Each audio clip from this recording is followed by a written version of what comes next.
Stories are the vagaries of life. My name is Osadumebi, and every week I will tell you a short story written by a Nigerian writer or author.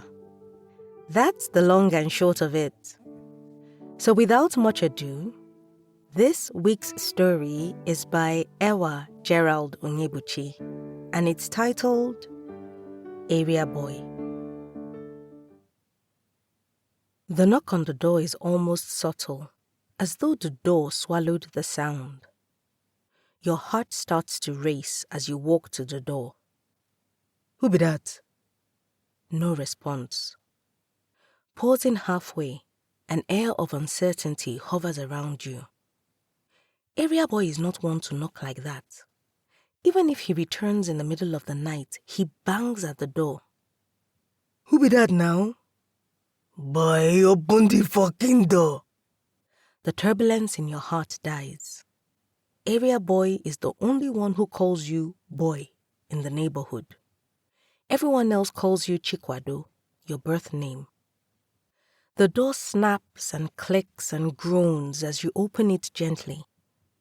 The blinding contrast of the full glare outside and the near darkness of the room and the way Area Boy stands with his arms against each doorpost and his head slightly bowed makes him look like a knockoff of Christ crucified.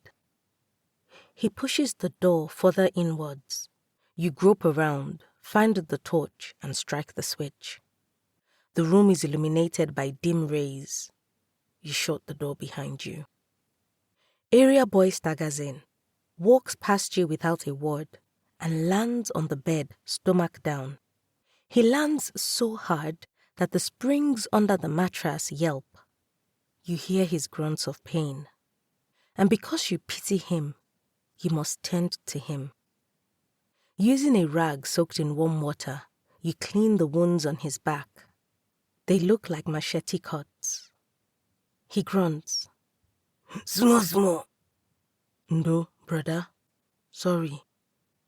You uncork the bottle of methylated spirits you keep for emergencies like this and drizzle the liquid on his back.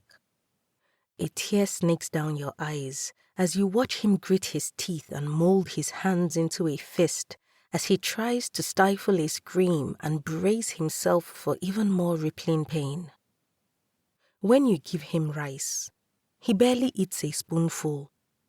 You don't know if it is because the rice is plain, even for your standards, or if it is because pain has filled his stomach.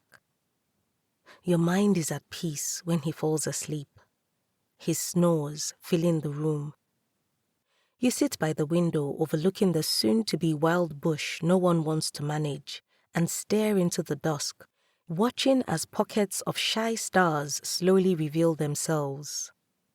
Tears stream down your eyes as you try to remember what your lives were before the darkness crept in and swallowed the light.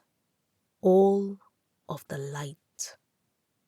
Your pa and ma were everything to you and your brother.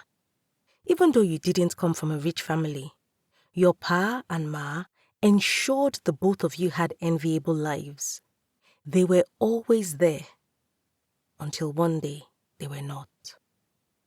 That day, before they traveled, Pa had promised to buy a pair of shoes for you, a gift for topping your class, when they returned from a friend's wedding at Asaba.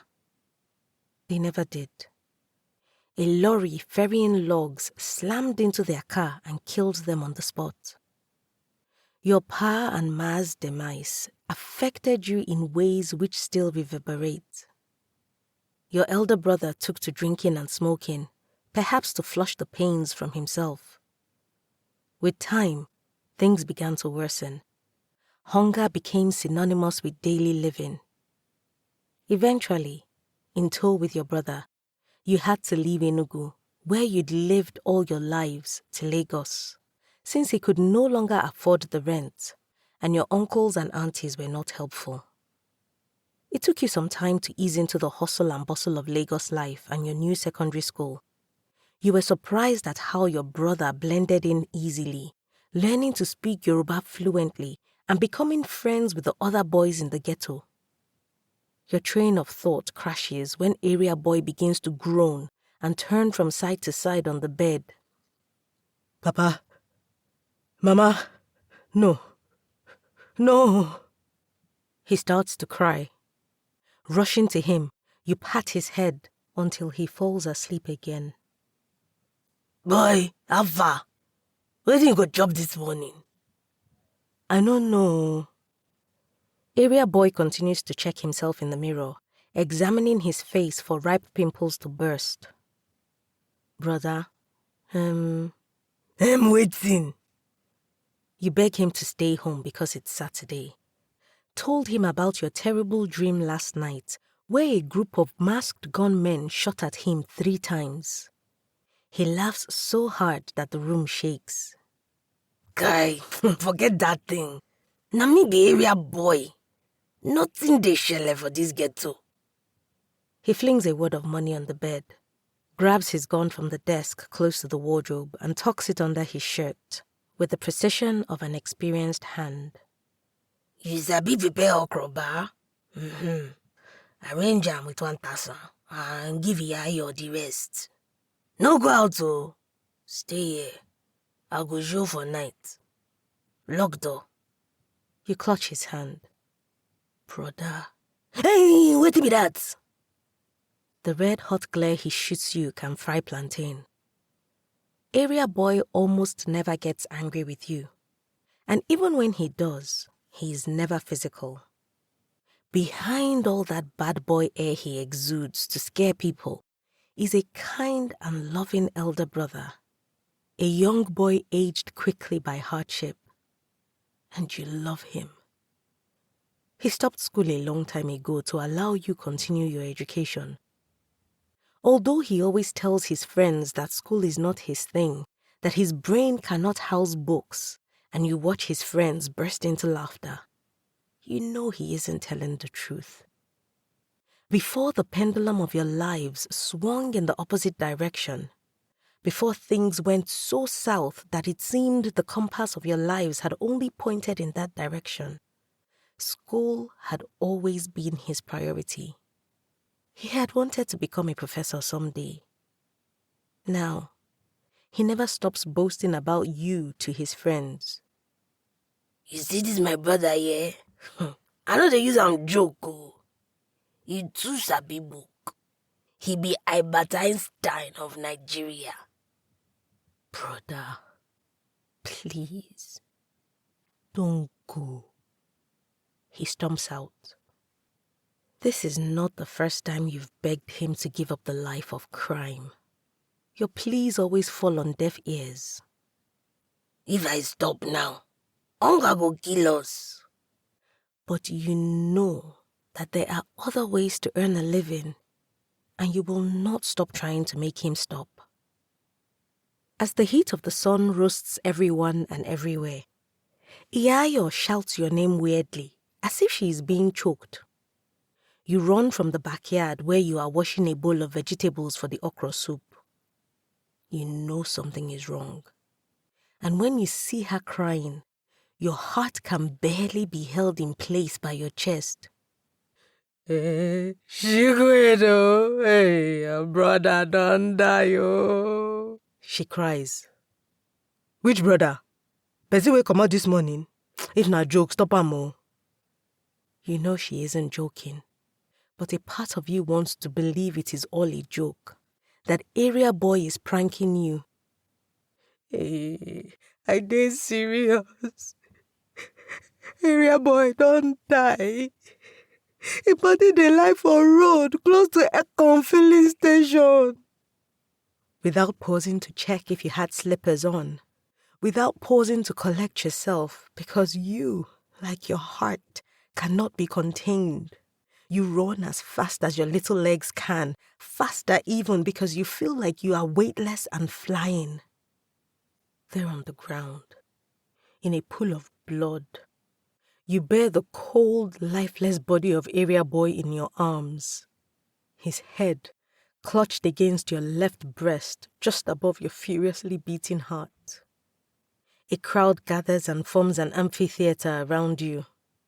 Lagos people know how to stand and watch sorrow. The news that will eventually make the rounds is that area boy was killed by some rival gang during a robbery. A thief gunned down by another thief. That's the way these people who don't know him the way you do will put it. They will even say he deserves it. But you know better. And that is why you cry. Cry until the last ray of sunlight is swallowed by the clouds.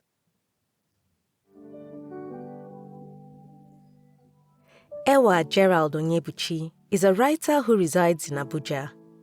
He is interested in stories that delve into the intricacies of human interactions. You can read more of his works on literary websites and magazines such as Isele, Efiko, The Colonial Passage, Uncanny, and several other sites. You can connect with him on X at Onyebuchi Ewa. Details and links will be in the episode description.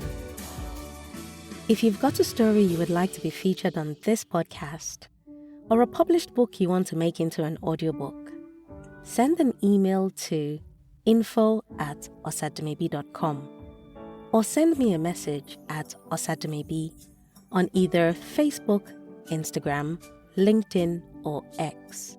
I look forward to collaborating with you. And if you've enjoyed this week's episode, please subscribe, leave a review, and tell someone, everyone, that stories are a good escape for a few minutes each week.